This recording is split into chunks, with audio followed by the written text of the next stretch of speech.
Angkatan Laut kini mengungkap senjata mutakhir yang sebelumnya hanya hidup dalam dunia fiksi. Para insinyurnya menyebutnya Railgun atau meriam rel. Teknologi tinggi ini tampil lebih ringkas, hemat biaya, dan jauh lebih mematikan dibandingkan senjata konvensional. Railgun elektromagnetik adalah senjata canggih yang sepenuhnya bergantung pada energi listrik. Tidak ada bubuk mesiu, tidak ada roket pendorong, hanya listrik mentah yang memicu peluncuran proyektil pada kecepatan luar biasa. Bayangkan sebuah proyektil meluncur sejauh lebih dari 160 km dengan kecepatan Mach 7. Kedengarannya seperti fiksi ilmiah. Faktanya, perbedaan antara fiksi dan realitas militer hanyalah soal waktu. Dan saat ini, waktu itu telah tiba. Di suatu lokasi rahasia di sepanjang pantai Tiongkok, sebuah kekuatan mengerikan telah dibangkitkan. Bukan ledakan yang membuatnya mematikan, melainkan kecepatan. Tidak ada sistem roket, tidak ada bubuk mesiu, hanya sebuah reaktor nuklir terapung yang memberikan daya listrik tanpa batas kepada senjata ini. Railgun milik Cina bukan sekadar prototipe. Ia telah menjadi nyata. Ia telah aktif. Dan lebih menakutkannya lagi, ia ditenagai oleh sumber energi yang belum bisa ditandingi oleh armada laut Amerika, reaktor nuklir mini di kapal. Selamat datang kembali di zona luar, sebuah kanal di mana kekuatan militer global bertemu dengan masa depan yang tak terhindarkan. Hari ini, kita akan membedah bagaimana senjata mematikan ini, yang dulunya ditinggalkan oleh Amerika Serikat, kini dibangkitkan kembali oleh Cina, dan bukan hanya sekadar dibangkitkan, tetapi dihidupkan kembali dengan ambisi besar. Pada awal milenium, Angkatan Laut AS adalah pionir dalam pengembangan Railgun. Mereka menciptakan senjata yang mampu menembakkan proyektil tanpa hulu ledak, hanya dengan memanfaatkan energi elektromagnetik. Kekuatan kinetik murni. Proyektil logam ditembakkan dengan kekuatan dahsyat, cukup untuk menghancurkan apapun di jalurnya. Namun, ada satu masalah besar, daya yang dibutuhkan luar biasa besar. Setiap tembakan menyedot energi setara konsumsi satu kota kecil, dan sistemnya mudah panas berlebihan serta rusak. Karena keterbatasan ini, pada 2021, proyek itu diam-diam dihentikan. Miliaran dolar menguap begitu saja. Sementara itu, Cina tidak sekadar mengamati, mereka mencatat. Mereka menyerap pelajaran dari kegagalan AS, dan mereka menunggu hingga teknologi pendukung tersedia. Alih-alih memaksakan Railgun ke kapal konvensional, Tiongkok menyiapkan platform khusus. Kapal perusak generasi baru yang dirancang sejak awal untuk menampung reaktor nuklir kompak. Masuki kapal varian terbaru Type 055, kapal perang yang bukan sekadar mengangkut senjata, tetapi sebuah sistem senjata futuristik dalam satu paket. Berdasarkan foto-foto yang bocor dan data pengamatan satelit, kapal ini terlihat membawa struktur menara besar yang belum pernah terlihat sebelumnya di armada manapun. Para analis menduga, itu adalah Railgun operasional pertama Cina. Dan kekuatannya sangat menakutkan.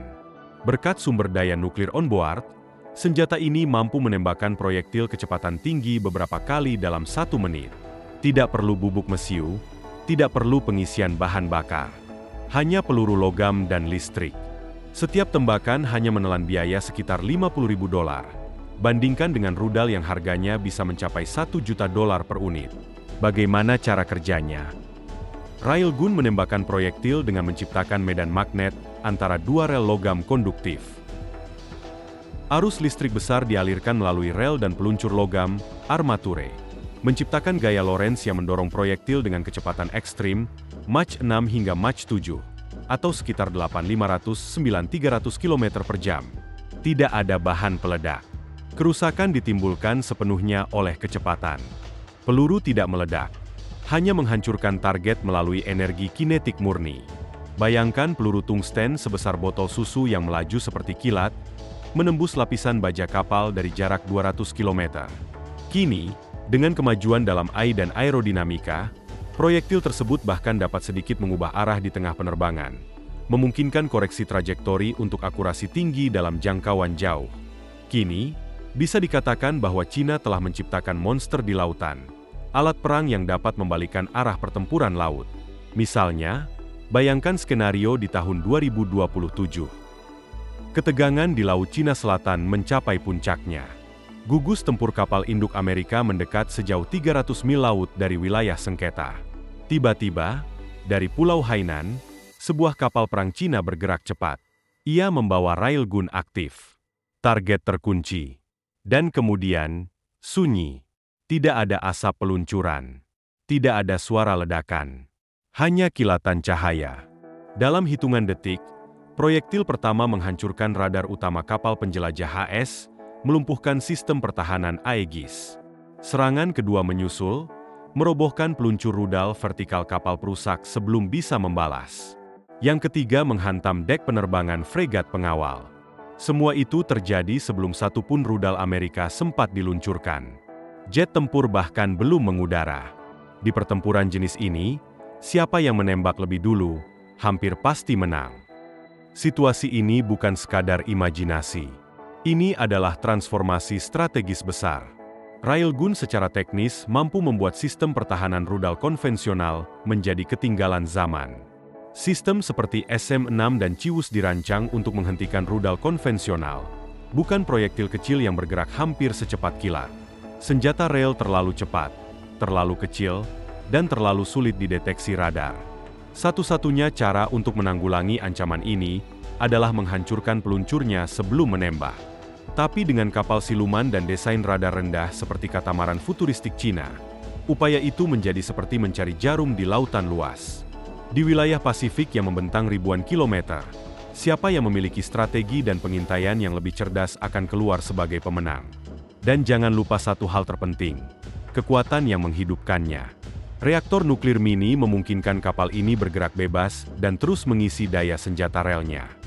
Tidak ada batasan amunisi. Setiap detik, energi disimpan, siap untuk dilepaskan dalam bentuk serangan cepat dan akurat. Lebih jauh lagi, Cina dikabarkan tengah mengeksplorasi penggunaan railgun untuk misi anti-satelit. Dengan kecepatan Mach 7, peluru dari bumi dapat mencapai orbit rendah bumi dalam waktu kurang dari 2 menit. Itu berarti konstelasi satelit GPS, pengawasan, bahkan jaringan komunikasi seperti Starlink bisa dijadikan target. Ada pula spekulasi bahwa teknologi ini bisa digunakan dalam penyerangan presisi tinggi di wilayah urban, menghantam sasaran penting tanpa efek ledakan besar yang merusak sekitarnya. Ini adalah era baru dalam peperangan, dan senjata rel berada di garis depan. Dunia sedang berubah. Dan mungkin, kita sedang menyaksikan bagaimana Cina menciptakan ulang medan pertempuran global. Meskipun peluru railgun tidak mengandung bahan peledak, bayangkan proyektil seberat 50 pon melesat pada kecepatan Mach 6 menghantam sebuah bangunan. Dampaknya cukup untuk meratakan seluruh lantai dalam sekejap, tanpa tanda bahaya sebelumnya. Lalu bagaimana dengan sistem pertahanan udara? Dalam konsepnya, railgun tak hanya bisa digunakan untuk menyerang, tapi juga bertahan. Ia memiliki potensi untuk menjatuhkan rudal balistik, drone, bahkan senjata hipersonik, asalkan sensor dan sistem penargetannya cukup canggih untuk membaca dan merespons dalam hitungan milidetik. Disinilah kecerdasan buatan memainkan peran vital. Dan siapa pemimpin global dalam integrasi kecerdasan buatan untuk militer saat ini? Ya, Tiongkok. Mari kita perjelas satu hal. Railgun bukan sekadar senjata baru. Ini adalah paradigma baru dalam peperangan. Railgun merepresentasikan lompatan strategis menuju era persenjataan yang lebih efisien, lebih kuat, dan jauh lebih tahan lama. Dalam konteks yang lebih besar, railgun adalah senjata penentu dominasi bagi siapapun yang mampu menggunakannya secara cerdas. Dan sejauh ini, Cina yang berada di posisi terdepan. Superioritas angkatan laut tak lagi ditentukan hanya oleh jumlah rudal atau banyaknya pesawat tempur yang dibawa kapal induk. Kini, yang menentukan adalah seberapa besar energi yang bisa Anda hasilkan, simpan, dan lepaskan dengan cepat dan berulang. Logistik energi menjadi kunci keunggulan. Di masa depan, siapa yang menguasai aliran listrik di medan perang, dia yang memegang kendali. Kebangkitan railgun buatan Cina adalah sinyal bahwa kita telah memasuki babak baru persaingan global. Ini bukan lagi soal menumpuk senjata nuklir layaknya era Perang Dingin. Ini adalah soal siapa yang bisa menembak lebih banyak, lebih cepat, dan lebih ekonomis dari lawannya. Amerika memang telah melangkah dalam pengembangan laser dan senjata berenergi terarah. Tapi senjata itu masih rentan terhadap kabut, hujan, dan panas berlebih. Railgun, di sisi lain, adalah senjata tumpul paling efisien di medan tempur modern. Ia tidak pilih-pilih cuaca. Ia tak terganggu oleh panas. Ia hanya membutuhkan listrik dan logam. Simpel tapi mematikan. Kita sekarang berada di titik yang menggelitik sejarah. AS lah yang memulai proyek ini. Tapi Cina yang akhirnya menjadikannya nyata. Sesuatu yang dulunya hanya hidup dalam spekulasi fisika dan dunia fiksi ilmiah, kini berdiri megah di atas geladak kapal tempur. Diisi bukan oleh bahan peledak, tetapi oleh gelombang elektromagnetik murni yang dahsyat. Railgun, yang dahulu dianggap sebagai mimpi yang mustahil direalisasikan, kini menjadi senjata aktif di tangan Angkatan Laut Tiongkok. Dan bukan tidak mungkin, samudra luas akan menjadi arena demonstrasi kekuatannya yang sesungguhnya. Railgun bukan sekadar teknologi. Ia adalah simbol perubahan kekuatan global, dan kecepatannya mengejutkan semua orang. Kemungkinan besar, Cina telah memecahkan tantangan terbesar dalam pengembangan Railgun, pasokan energi. Mereka melakukannya dengan mengintegrasikan reaktor nuklir kompak ke dalam kapal perang. Inovasi ini mengubah segalanya. Kita tidak lagi berbicara tentang sekadar menembakkan peluru secepat suara. Kita berbicara tentang mengubah prinsip-prinsip dasar peperangan laut. Tentang menjadikan kecepatan hipersonik, tanpa bahan bakar roket, dengan biaya rendah dan waktu tembak yang nyaris instan sebagai standar baru. Saat Angkatan Laut Amerika memutuskan untuk menunda pengembangan Railgun dan mengalihkan fokus ke teknologi lain, Cina terus melangkah maju. Kini perlombaan senjata memasuki fase berikutnya, di mana tiap keunggulan dihitung dan setiap keterlambatan bisa jadi bencana. Jadi, apa pandangan Anda? Apakah ini berarti Tiongkok telah berhasil melampaui dominasi AS dalam peperangan maritim modern? Apakah Railgun kini menjadi kartu truf militer Beijing? Atau mungkinkah Pentagon sedang menyembunyikan kejutan mereka sendiri yang lebih dahsyat? Kami ingin tahu pendapat Anda. Tinggalkan komentar Anda di bawah. Kami baca semuanya, dan suara Anda membantu membentuk arah saluran ini. Jika konten seperti ini membuka wawasan Anda, jangan lupa untuk menyukai video ini, bagikan dengan sesama penggemar teknologi militer, dan tentu saja, berlangganan saluran zona luar untuk konten eksklusif seputar masa depan peperangan dan teknologi pertahanan global.